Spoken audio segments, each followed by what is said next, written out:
Hello दोस्तों, स्वागत है आपका एग्जाम डे क्लासेस पर।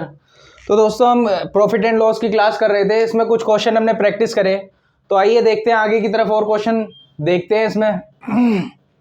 देखिए इस क्वेश्चन में कह रहा है किसी वस्तु के क्रय मूल्य से ऊपर कितने प्रतिशत उसकी अंकित कीमत रखी जाए कि ग्राहक को 5% छूट देने के पश्चात दुकानदार को 33% का लाभ हो। यानी कह रहा है उसका MRP कितना रखा जाए तो ग्राहक को 5% छूट देने के पश्चात, यानी 100% होता है, 5% उसको छूट देगा तो 95 में बेचेगा उसको। दुकानदार को 33% का लाभ होना चाहिए, यानी 100% टोटल उसकी वैल्यू होगी, 33% उसको लाभ होना चाहिए, यानी कुल 133% में।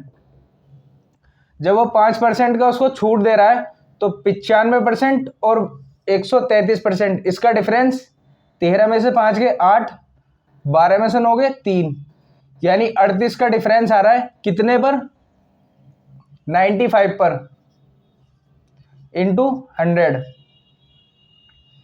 19 दूनी 38, 19 पंजे 95, 5 दूनी 10, 20 दूनी 40, यानी उसे 40% अधिक अंकित करना पड़ेगा।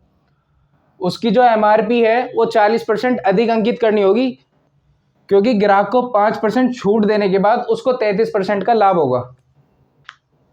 देखिए एक क्वेश्चन हो रहा है, इस क्वेश्चन में कह रहा है एक विक्रेता अपने सामान पर लागत मूल्य से 20% अधिक मूल्य अंकित करता है, यानी जो उसका लागत मूल्य है, जो कॉस्ट प्राइस है, उससे 20% अधिक अंकित करता है। उस पर वह कुछ छूट देता है और 8% का लाभ कमाता है, यानी छूट देने के बाद वो 8% का लाभ कमा रहा है। तो वो कह रहा है छूट की दर क्या है, यानी छूट की कितनी दर है वो। तो मान लेते हैं हम कॉस्ट प्राइस, यानी जो हमारी लागत मूल्य थी वो 100 थी।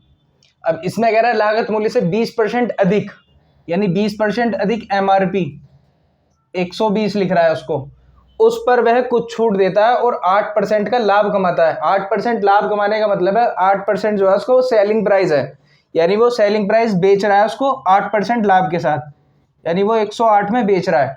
तो छूट की दर क्या है, कॉस्ट प्राइस हमारी 100 थी, लेकिन उसने 20% अधिक अंकित करा 120, और उसको लाभ हुआ 8% का।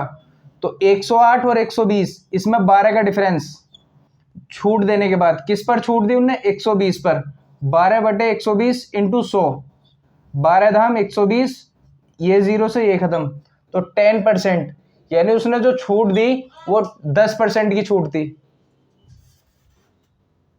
देखिए क्वेश्चन हो रहा है इसमें, ये कह रहा है यदि किसी वस्तु के 43.20 रुपए में बेचा जाए तो 10% की हानि होती है, तो उसे कितने में बेचा जाए कि उसे 10% का लाभ हो।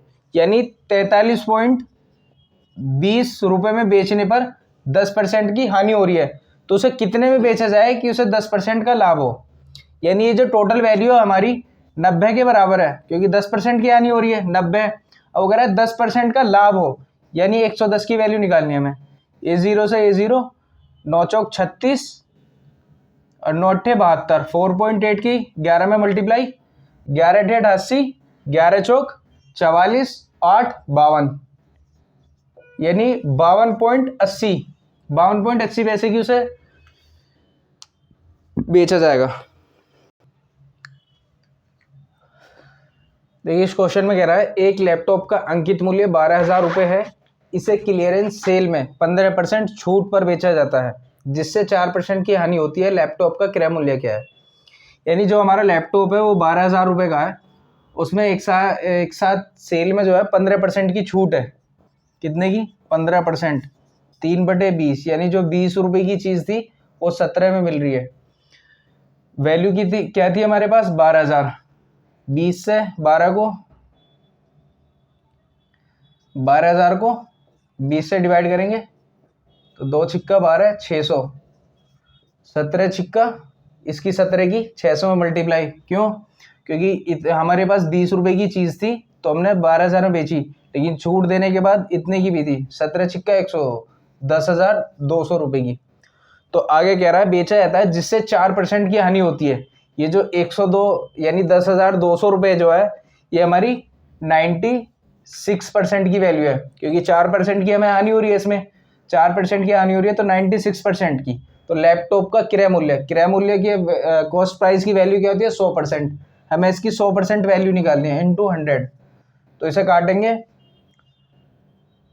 16 से काटते हैं, 16 छिंग 96, 16 छिंग 96, 12 में 6 के 6, 16 × 48 और 1 सेकंड रुको, 16 सत्ते 112, 16 सत्ते 112, 10 में से 2 के 8 पॉइंट, 16 पंजे 80।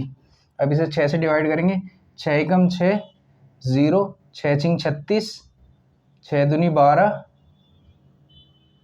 और 6 पंजे 30, तो 10,625। यानी इसकी जो लैपटॉप की क्रय मूल्य था, कॉस्ट प्राइस, वो 10,625 रुपये थी। देखिए इस क्वेश्चन में क्या कह रहा है, इसमें कह रहा है एक दुकानदार ने 50 दर्जन कप 3,000 रुपये में खरीदे, इनमें से 60 कप टूट गए और वह बेचे नहीं जा सके। 20% लाभ प्राप्त करने के लिए शेष कपों को प्रति दर्जन किस मूल्य पर बेचना चाहिए। यानी 50 दर्जन कप थे जो उसने 3,000 रुपये में खरीदे, यानी एक दर्जन बराबर 50, यानी एक दर्जन जो कप थे वो 60 रुपये के खरीदे। अब वो कह रहा है इस पर 20% लाभ प्राप्त करने के लिए शेष कपों को प्रति दर्जन किस मूल्य पर बेचना चाहिए, जिसमें से हमारे 60 कप टूट गए। यानी 60 कप टूटने का मतलब है 12 पंजे 60, 5 दर्जन कप टूट गए, तो बचे हमारे पास कितने, 45 दर्जन 50 में से। और वो कह रहा है 20% लाभ हो, कितने पर, 3,000 रुपये पर 20% लाभ कितना, 600, यानी 3600 रुपये टोटल वैल्यू हो हमारे पास। तो वो 3600 रुपये जो है वो 45 दर्जन कप में बेचेगा, 3600 अपॉन 45। तो इसे काटेंगे, 9 पंजे 45, 9 चौक 36, 5 अट्ठे 40, यानी 80 रुपये दर्जन, 80 रुपये प्रति दर्जन वो कप बेचेगा, तब उसे 20% का लाभ होगा।